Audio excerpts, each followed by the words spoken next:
Gott kvöld. Hvers vegna fer ungur Íslendingur til Sýrlands til að berjast fyrir Kúrda? Í kvöld ætlum við að fræðast málstað Kúrda í Mið-Austurlöndum, stöðu þeirra í stríðinu í Sýrlandi og árásir NATO þjóðarinnar Tyrkja á Kúrda í Norður-Sýrlandi. Og það var einn af mörgum árásum Tyrkja á Kúrda sem þessi ungi Íslendingur, Haukur Hilmarsson, lést í síðustu viku, eða greint var frá andláti hans í síðustu viku og fjölskylda hans leitar nú allra leiða til að endurheimta lík hans. En það gengur ekki vel enn sem komið og við ætlum að ræða þetta allt saman við einn okkar helsta sérfræðing í málefnum Mið-Austurlanda, Magnús Þorkell Bernharðsson, prófessor í nútímasögu Mið-Austurlanda. Vertu velkominn. Já, takk. Kúrdar eru landlaus þjóð og mér langar svona áður en við byrjum að spjalla að fá hérna upp á skjáinn kort af því svæði þar sem Kúrdar búa. Fáum það eins upp. Hvað talið að Kúrdar séu margir? Varlega áætlað kannski svona 40 milljón Kúrdar í drift í þessu 4 lönd. Já. Og þeir eru þarna stærstur hlutin í Tyrklandi en þeir njóta mismunandi mikillar sjálfstjórnar. Já, og staðið þeirra er mjög ólík frá einu landi til annars. Þetta eins og sér á þessu korti þá fer þetta dreifist þarna yfir nútíma landamærin og þessi landamæri voru þarna sett á ákveðnum tíma eftir heimsstyrjöldinni fyrri og takmarkast þá fyrst og fremst við hagsmunamálum Breta og Frakka. Og þeir voru ekki að spá mikið hvaða þjóðir ættu heima þarna þessum tíma og núna hefur þetta þróast að síðustu 100 árum að staða þeirra innan þessara þjóðríkja eins og Sýrlands, Íraks, Íran og Tyrklands hefur verið mjög ólík vegna þess að þessi lönd eru náttúrulega mjög ólík hvor öðru. En Kúrdar sem þjóð að þeir koma kannski svolítið svipum tíma þegar Arabar og aðrar þjóðir á þessum slóðum á 19. fóru að skilgreina sjálfan sig sem þjóð sem var tiltölulega nýtt á þessum tíma. En Vesturlandabúarnir kannski litu ekkert endilega á þá sem þjóð en þeir voru sérstaklega fyrir heimsstyrjöldinni töldu Bretar að þeir voru mjög svona öflugir liðsmenn til þess að berjast gegn Tyrkjum þannig þeir fóru þá að kynda undir einhverju svona sjálfstæðis hugmyndi þeirra og lofuðu þeim að stríðinu loknu þeim myndi fá eitthvað sjálfstætt ríki en að sjálfsögðu var ekki við því. Og þeir hafa einhvern veginn alltaf þurft að berjast fyrir tilveru sinni og menningu sinni en hvers vegna sogast Tyrkir núna inn í stríðið í Sýrlandi? Já, það eru margvíslegar ástæður fyrir því og ég held að kannski bæði er að svona stóra pólitíska spurningin hver á stjórna Asíu og hvaða ríki vera ráðandi í Asíu, í Vestur-Asíu í framtíðinni og Tyrkir eru myndi að hugsa sér gott til glóðarinn að þeir geta kannski verið með ákveðna íveru þarna. Það er númer 1, svona þessi stóra pólitíska spurning. Síðan er hinn spurningin sem hefur verið svona eitt einkennandi mál í pólitíska sögu Tyrkja síðustu 80 árin að Tyrkir eru óttast mjög sjálfstæðisviðleitni Kúrda og líta svo á að Kúrda getur dregið niður hina tyrknesku þjóð og þar alveg enda á síðustu árum hafa í tengslu við stríðum gegn hryðjuverkum lítið svo á að sjálfstæðishreyfing Kúrda eru raun og veru hryðjuverkasamtök, sérstaklega þessi svokallar PKK-hreyfing og það núna í Sýrlandi þá komið fram tiltölulega ný samtök sem heita Islam PG eða YPG samtök sýrlenska Kúrda sem Tyrkir líta á sem undirdeild PKK. Og þegar þeir fóru að berjast í stríðinu í Sýrlandi, í borgarastyrjöldinni í kjölfari af arabísku vorinu, þá fóru Tyrkir að óttast þetta mjög að þarna er komin hreyfing fólks með byssur, með ákveðið svona hugsjón og þeir myndu þá kannski sameinast við tyrknesku Kúrdana hinum yfir landamæri. Þannig að Tyrkir eru núna að fara þarna inn til þess að koma í veg fyrir að þessi hreyfing fer eitthvað á skrið. Já, fáum bara aðeins upp á skjáinn aftur kort af því nákvæmlega hvar þeir eru að berjast við Kúrdana á þessu svæði sem þú ert að tala Þarna er Afrín hérað þar sem að Haukur Hilmarsson sagður hafa verið að berjast. Þarna eru nú reynda Tyrkirnir komnir ansi langt með að ná algjörum yfirráðum á þessu svæði.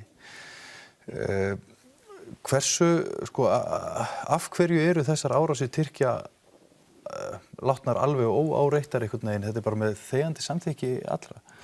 Já, Sýrlandsstríðið svolítið sérkennileg stríð. Þetta orðið bæði svona klassískt staðgöngustríð þar sem stórveldin hafa hinn á þessa hagsmuni þarna á þessu svæði og kannski hefur núna ríkið kannski svona ákveðin svona þegjandi að Tyrkir geta bara séð þetta svæði, bara fengið þetta svæði. Rússar voru þarna mjög áberandi og voru með ákveðna stjórn þarna í Afrín en fyrir nokkru vikur síðan bökkuðu þeir út sem leiðir þá Tyrkjunum að fara þarna inn. Þannig til austamegin, þar voru yfirráðasvæði Kúrdana við landamæri Íraks, þá voru þessar sveitir Kúrda að berjast móti hinu svokallaða Íslamska ríki ISIS og þar fengu svo mikið stuðning og vopn og þjálfun frá hinum og þessum aðlum hvaðan öðrum heiminum. En eftir að þeir náðu nokkurn veginn að sigrast á þessum Íslamska ríki, svokallaða Íslamska ríki, þá hefur núna athyglin beinst að þessum öðrum hérðum og Tyrkir myndi að nýta sér þetta ástand núna að þessu stríði móti ISIS nánast búið að fara þarna inn til þess að koma í veg fyrir að þeir nái að fara inn til Tyrklands. Já. Bandaríkjamenn virðast ekki hafa neina hagsmuni af því að standa með Kúrdum þarna. Evrópuþjóðir virðast ekki hreyfa hvorki legni í lið. Þetta NATO-þjóð. Hver ábyrgð bara Íslendinga sem meðlimir í NATO að sitja hjá? Já, ég held að þetta sé bara svona klassískt dæmi hvernig stórveldi nýta sér minnihlutahópa í Miðausturlöndum og Kúrdarnir voru ágætt að vinna með þeim meðan voru að berjast gegn ISIS eða svokallaða Íslamska ríki en núna þegar þetta komið út í þessa sálma þá veit ég ekki hvort að Bandaríkjamenn ætla endilega leggja svo mikið sölurnar til þess að verja Kúrdana að þessu stígi málsins. Þannig að Kúrdar eiga enga vini? Já, það nefnilega þeir geta ekki treyst á sín eigin þjóðríki. Þeir geta ekki treyst á alþjóðasamfélagið, þeir geta ekki treyst á stórveldin af því það bara verið reynsla þeirra og það kannski þess vegna sem þeir eru núna að berja svo mikið af því að þeir átti sig á því að ef við gerum ekki sjálfur, hverjir komið þá til að koma til varnar. Sigrar Kúrda gegn Íslamska ríkinu og meðal annars í Raqqa við sáum á fréttum að Haukur sagður hafa barist með Kúrdum borgina Raqqa þar sem að Íslamska ríkið hafði eitt sitt höfuðvígi. Hvernig þetta stríð þarna? Já, ég held við erum bara að sjá núna hvernig stríð á 21.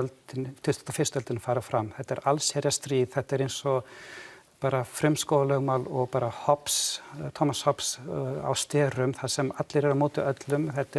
Núna eru komnir svo mikið af sveitum sem eru ekki að fylgja endilega alþjóðalögum eins og meðhöndlun stríðsfanga og þess háttar.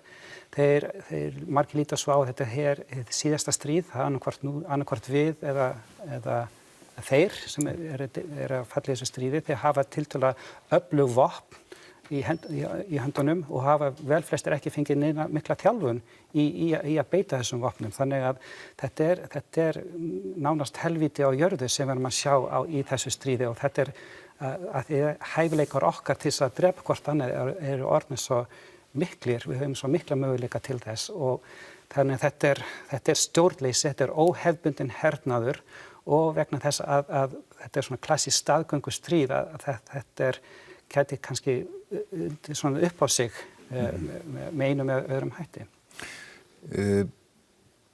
Svona ef við víkjum aðeins aftur að Kúrdunum sem þjóð. Já. Hvernig að hvað leyti skilja þeir sig frá öðrum þjóðum á þessu svæði?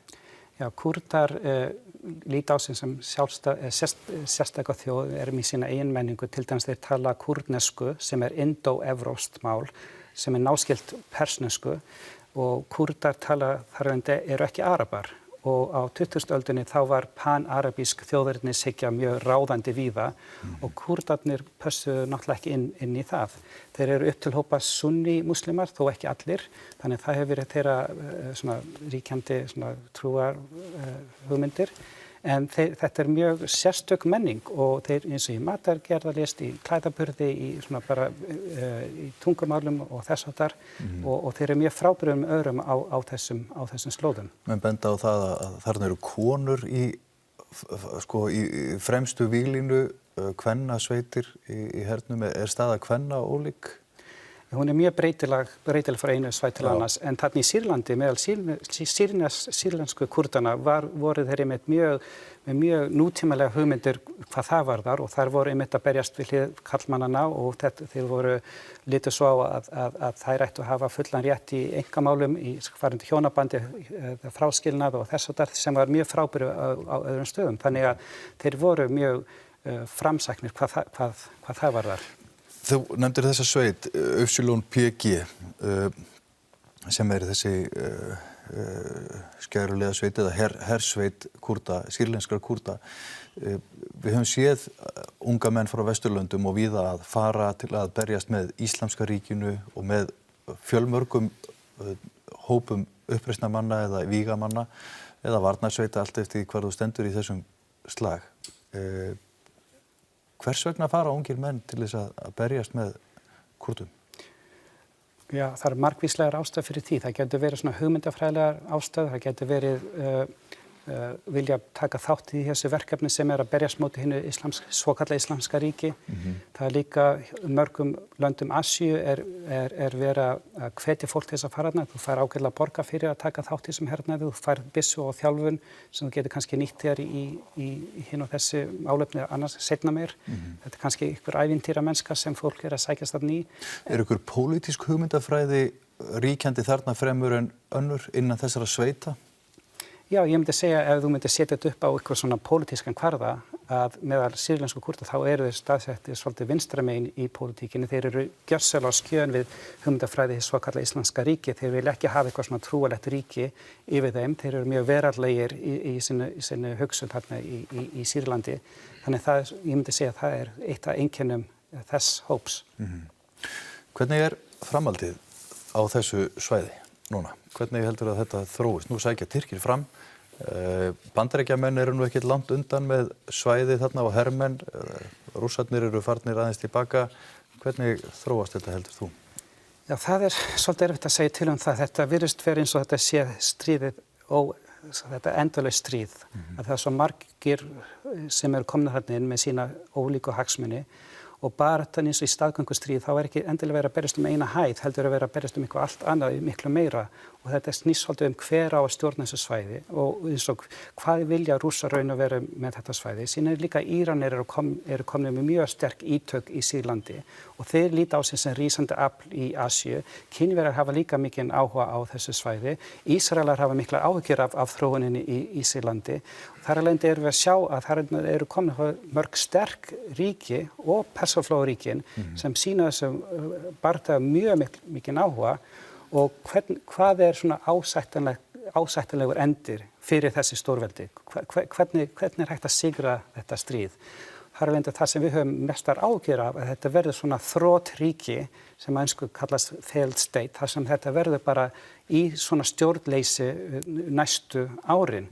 Og það er það sem við höfum mestar áhyggjur af. Og allir tapa. Nákvæmlega. Takk fyrir komuna, Magnús.